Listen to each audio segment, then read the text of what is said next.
caffeine's ability to enhance physical performance is well proven. It's been replicated time and time again. Have the results for enhancing physical performance, acting as an ergogenic.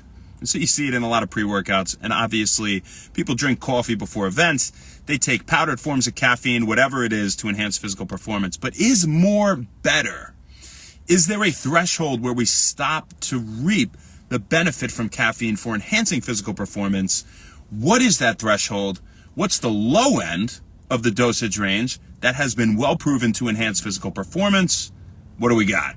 Well, we have a recent randomized crossover trial involving 12 kickboxers, and they gave them either 2.72 milligrams per pound of body weight of caffeine, which is a decent amount. So you'd multiply your body weight by 2.72. You can see that's a decent amount of milligrams. Or 1.36 milligrams of caffeine per pound of body weight.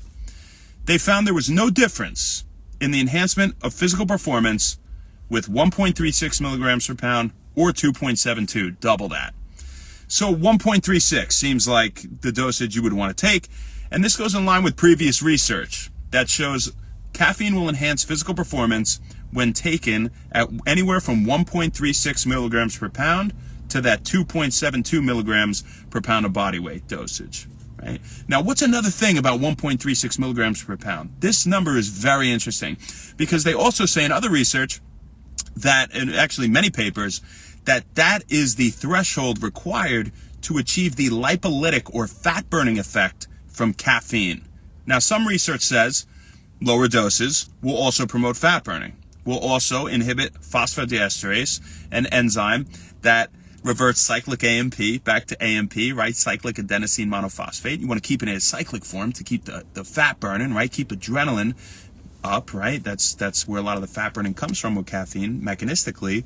But 1.36 milligrams per pound seems like the number we'd like to hit.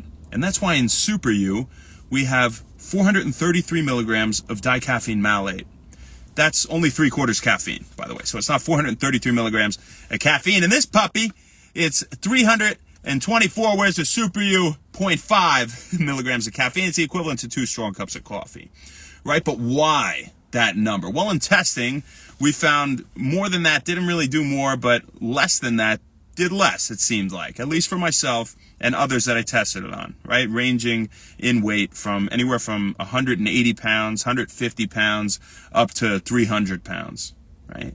Now, somebody who is 239 pounds will get that fat burning effect from Super U because it hits that 1.36 milligram per pound of body weight mark without making you jittery or racy, because the malic acid, which is an intermediate in the energy cycle, in the mitochondria of all our cells, the energy powerhouse, right?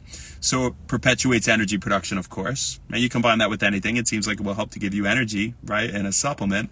But it also buffers the salts in the caffeine, so it slows the release of the caffeine, giving it a longer half-life, meaning it takes a longer amount of time for half of it to get degraded, broken down in your system. So it lasts you longer. The half-life is anywhere from 5 to 6 hours, so it's in your system for anywhere from 10 to 12 hours. Really lasts you throughout the day. Smooth, sustained energy, no racing or jitters, right? But, you know, you look at the U.S. population, I think it's 28% or so is over 200 pounds, they estimate. And only 9% of the U.S. population's over 300 pounds as an estimate. So at least you would think 4 out of 5 people that take Super U are going to get that fat burning effect. Now, why would you want the lower end of the dosage range when you're looking to enhance physical performance with the caffeine? But caffeine's good for us. It improves focus and attention and all these things, and it's beneficial to gut health, right? If you have coffee, the polyphenols in it, the antioxidants, they help your gut bacteria break down fiber and produce short-chain fatty acids like butyrate and acetate and caproic acid and valeric acid and propionic acid. All these names we always say they don't matter, but they control your mood and appetite and rates of fat storage and metabolism and immune function and a whole bunch of things in your body. But too much of anything isn't good, right? And so a lot of caffeine could disrupt sleep. It could reduce sleep quality, right? Of course, especially if taken close to bedtime. So it's definitely good to opt towards the lower end of the dosage range. And if you're wondering what that threshold is, 1.36 milligrams per pound should do it to maximize your improvements in physical performance and to get that fat burning effect. from Cafeen. That's what we got for you guys. I hope you found it as interesting as me, because I thought it was super cool. And, you know, it was a small trial, only 12 people, but still, you know, it's definitely good to add to the literature on caffeine and dosage for enhancing physical performance. Who do we got on here? My man! Oh, appreciate you guys. Super you. That's right, we're shipping this one out. This one is going to Huntington Station. So we're going to ship that out now in a second on our lunch break. Dom, what's up, ma? Beast, Zero Limit Fitness. How you doing, Ben? Good to see you, brother. Hey, you too, my man. Hope you're having a great day. Megan, hello, my dear. How are you, pretty girl?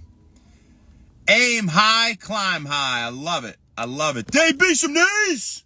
That's right. Sibia, what's up, baby girl? Pepe.